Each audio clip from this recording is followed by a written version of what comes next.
ni DILG Secretary Jesse Robredo at ang dalawang kasama nito. Ayon mismo kay DOTC Mar Rojas o Secretary Mar Rojas, ang katawan ni Secretary Robredo ang unang nakuha ng mga divers, habang ang dalawang piloto naman ay nakasubsob sa unahang bahagi ng cockpit. Kaninang umaga ay nagpatuloy ang search and rescue operation sa Masbate. May dumating ding eroplano, lulan ang mga sundalo mula Legazpi, Albay bilang dagdag na rescuers, habang nakatakda ding dumating ang remote operated vehicle na ipinahiram ng bansang Amerika. At kaugnay nito, may makakausap tayo mula sa linya ng telepono mula sa Radyo ng Bayan.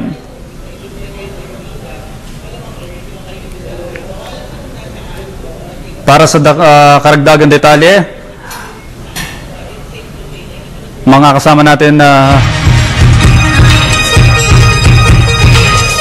okay, at bago po yan, may report po si Edwin Eusebio. Balot pa rin ang sindak at tila hindi makapaniwala ang marami sa sinapit na sakuna ni Kalihim Jesse Robredo ng Department of Interior Local Government. Kaalinsabay dito ang pag-asang naligtasan ng kalihim ang trahedya. Habang umaasa ang lahat na matatagpuan ang kalihim sa kinabagsakan ng sinasakyan nitong eroplano, hindi maiwasang matanong ng marami ang personalidad ng kalihim. Isinilang si Jesse Manalastas Robredo noong Mayo 27, 1958 sa Naga City. Si Robredo ay second generation na Chinese-Filipino. Ikatlong anak siya sa 5 supling nila Jose Chan Robredo Sr. at Marcelina Manalastas. Ang lolo ni Robredo sa kanyang ama ay Chinese immigrant na nagngangalang Lee Pei Ko na dumating sa Pilipinas noong ika-20 siglo. Nag-aral ng elementarya si Robredo sa Naga Parochial School, isang pribadong Catholic school. Samantalang nag-aaral, nagpamalas na ng hilig at husay si Robredo sa larong ajedrez o chess. Siya ang nagbigay karangalan sa Naga Parochial School sa laging pagwawagi sa anumang chess tournaments. 1970, nag-aral si Robredo sa Ateneo de Naga at noong 1972, nang ideklara ang martial law, ay nasa junior high pa lamang si Robredo. Likas man ang pagiging aktivista, binalaan agad ang mga mag-aaral sa Naga na iwasan ang paglahok sa aktivismo, kaya't natutok ang pansin ni Robredo sa pag-aaral ng seryoso. Nang makatapos ng kolehiyo, naging bahagi ng pribadong kumpanya si Robredo. 1988 nang mahalal si Robredo bilang alkalde ng lungsod ng Naga sa edad na 29. Siya ang naging pinakabatang alkalde sa bansa. Nagawa ni Robredo na baguhin ang syudad ng Naga mula sa pagiging matamlay na syudad tungo sa most improved cities in Asia. Sa panahon ng pagiging alkalde niya ng Naga, nakilala si Robredo sa pagsasali sa mga mamamayan sa pangangasiwa. Bilang pagkilala sa kanyang talento sa pagiging leader, nahalal si Robredo na Pangulo ng League of Cities of the Philippines na pambansang samahan ng mga alkalde ng mga syudad. Nang maupo si Pangulong Noynoy Aquino, may 10 araw niyang hinawakan ang portfolio ng DILG Secretary hanggang sa italaga niya sa nasabing pwesto si Robredo. Magugunitang unang hinangad ni Vice President Jejo Marbinay ang pwesto, subalit hindi ito ibinigay sa kanya ng Pangulo. Agosto 18, 2012, araw ng Sabado, lumulan si Secretary Robredo ng eroplanong Piper Seneca mula Cebu patungong Naga City. Habang nasa himpapawid, nagpasya ang piloto na mag-emergency landing sa Moises Espinosa Airport sa Masbate City dahil sa engine failure. Tuluyang bumagsak nga ang eroplanong lulan si Secretary Robredo sa baybaying dagat ng Masbate Island. Nakaligtas ang aide ng kalihim na si Inspector Abrasado. Subalit ang kalihim at piloto ay hinahanap pa hanggang ngayon ng iba't ibang grupo sa pangunguna ng Coast Guard. Para sa Telebisyon ng Bayan, Edwin Eusebio. At sa update nga po, kaugnay ng balitang yan, ngayong umaga lamang sa pamamagitan ni DOTC Secretary Mar Rojas na kinumpirmang natagpuan na ang bangkay ni DILG Secretary Jesse Robredo kasama ng 2 piloto, kung saan unang nakita ng mga divers ang katawan ng kalihim. At abangan po ang iba pang impormasyon sa balitang ito maya-maya po lamang. Ay dyan po naman ang aming mga nakalap na balita. Okay, bago po yan, dumako po naman tayo sa may ulat panahon. Nasa Pag-asa DOST ngayon ang aming kasamang si April Enerio. April?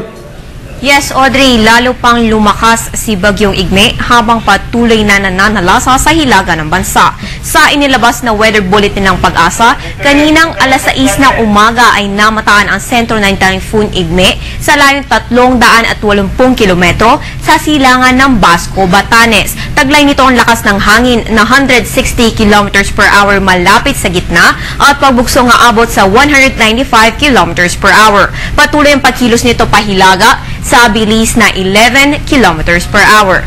Nakataas pa rin ang Public Storm Warning Signal number 1 sa Cagayan, kasama na ang Calayan at Babuyan Group of Islands at sa Batanes Group of Islands. Mapag-iibayo rin ng Bagyong Igme ang hanging habagat na magdadala ng pag-ulan sa Luzon, lalo na sa kanlurang bahagi nito, tulad na sa Metro Manila, Pangasinan, Zambales, Bataan, Batangas at Mindoro. Nakataas pa rin ang gale warning sa eastern seaboards ng Central at Southern Luzon, kaya inaabisuhan ang mga mangingisda na huwag munang pumalaot dahil sa malalaking alon dulot ng bagyo at ng habagat. Inaasahan na lalabas ng PAR si Typhoon Igme by Thursday or Friday. Pero kani-kanina lang nakausap natin si Pag-asa weather forecaster Jory Lois at may presenta siyang isa pang possible scenario nitong magiging alagay ng Bagyong Igme.